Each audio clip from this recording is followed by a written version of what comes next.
Hello, coucou, une petite vidéo. Je fais mon cinéma pour parler cinéma, puisque je suis allé voir aujourd'hui en salle au Méliès le film réalisé par Claire Denis, Le Cri des Gardes. Claire Denis, 81 ans. C'est une allusion au petit post que j'ai mis ce matin. Alors, je vous débriefe très vite fait l'histoire. Ça se situe en Afrique, Afrique de l'Ouest, aux abords d'un chantier. Et cette histoire se passe de nuit, en grande partie.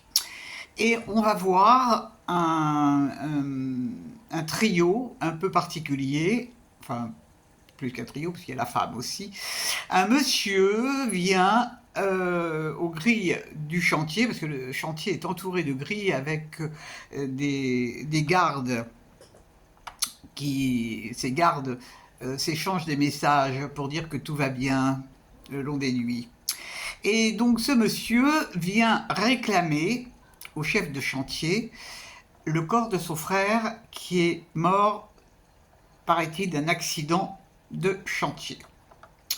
Et cet homme souhaite uniquement récupérer le corps de son frère pour le rapporter à sa mère. Alors évidemment, le chef de chantier lui dit que ça n'est pas possible à l'instant même, il faut qu'il attende le lendemain matin.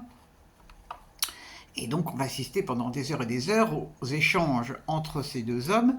Entre-temps, on voit arriver la jeune femme que le chef de chantier a épousée. C'est une jeune femme qui, je crois, venait d'Angleterre.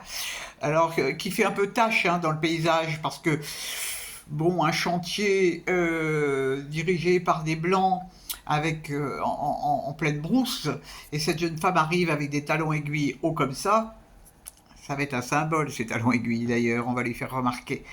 Et on va apprendre aussi que, en fait, bon, elle s'est mariée avec lui, mais il s'avère que c'est pas vraiment par amour, mais pour l'argent, puisque lui a eu un très grave accident et qu'il a touché beaucoup d'argent, ou du moins qu'il ne devrait pas tarder à toucher énormément d'argent. Et puis alors il y a aussi un jeune homme qui lui est ingénieur, qui est le bras droit du chef de chantier, qui est spécial, très spécial. On va découvrir pas mal de choses sur lui pendant le film. Je ne spoilie pas, je ne spoilie pas. Et donc tout ce petit monde va vivre des heures un peu particulières. Je ne vous raconte pas la fin. Qu'est-ce que j'ai pensé de ce film? Alors c'est fou, parce que ce film, j'ai été complètement happé par les dialogues. À la limite, j'ai pas compris l'histoire pendant que je regardais le film, mais je m'en foutais. Ça m'était complètement égal. J'écoutais, j'écoutais, enfin je lisais les sous-titres puisque c'était en anglais, et j'étais complètement happé par cette histoire. J'aurais bien voulu voir la pièce. C'est Chéreau qui avait adapté la pièce parce que ça devait être quelque chose encore plus fort.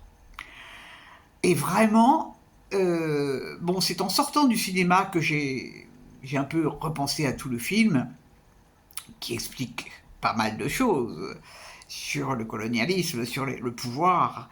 Et je me suis demandé si en fait cet homme, euh, qui est joué par Isaac de Bancolé, je me suis demandé s'il existait vraiment, si c'était pas un symbole d'un homme qui vient réclamer le corps, mais c'est pas un corps qui vient réclamer. C'est peut-être plus, pour moi, réclamer la liberté.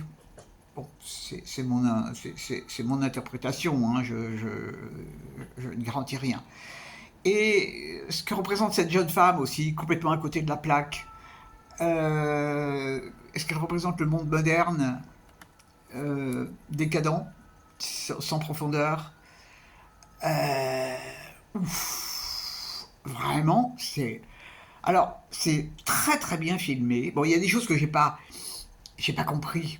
Dans le sens où à un moment il y a un feu d'artifice.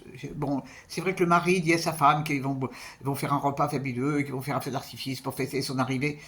Mais je sais pas si le feu d'artifice c'est vraiment ça. Il y a plein de choses, il y a plein de non-dits dans ce film qui ouvrent la voie à beaucoup d'interprétations.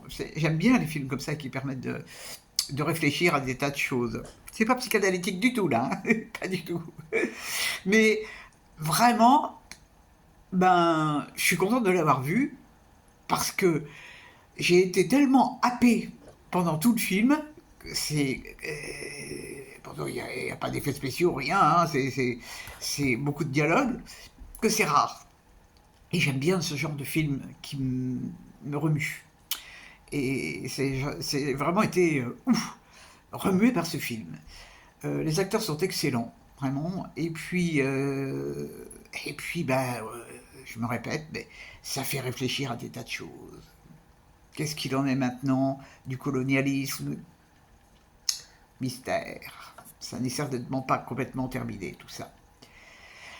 Ouf. Donc, ça s'appelle Le Cri des Gardes. Et vraiment, si vous avez l'opportunité, moi je vous le recommande. Vous attendez pas à rigoler, hein, c'est pas rigolo, mais c'est un film qui fait cogiter. Et puis les dialogues sont vraiment passionnants. Il y a des échanges où on voit la faiblesse des personnages, leur manque de, comment dire, leur manque d'arguments. À un moment, il y a le chef de chantier qui dit mais moi je suis rien, mais moi je suis rien, j'ai aucun pouvoir, j'ai aucun pouvoir. Tu parles. Il n'y a aucun pouvoir, mais quand même. Donc, ça c'était pour ce dimanche après-midi. Youpi. Alors demain, j'ai un film à voir aussi, mais ça c'est un documentaire. Ça m'intéresse aussi parce que c'est l'affaire Abdallah. Alors bon, ça joue au Méliès, donc je vais aller le voir au Méliès demain. Voilà, voilà. J'espère que vous êtes tous en pleine forme. Peut-être avez-vous vu Le Cri des Gardes et vous l'avez peut-être apprécié. N'hésitez pas à mettre vos commentaires.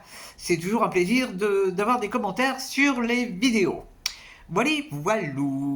Donc, entre-temps, oui, alors ce matin, j'avais de l'imagination, l'envie d'écrire, et j'ai écrit un petit post concernant les personnes âgées. Si vous avez l'opportunité et l'occasion, n'hésitez pas à faire vos remarques. Voilà, voilà. Je vous dis salut, à la prochaine pour parler cinéma. Le Cri des Gardes de Claire Denis.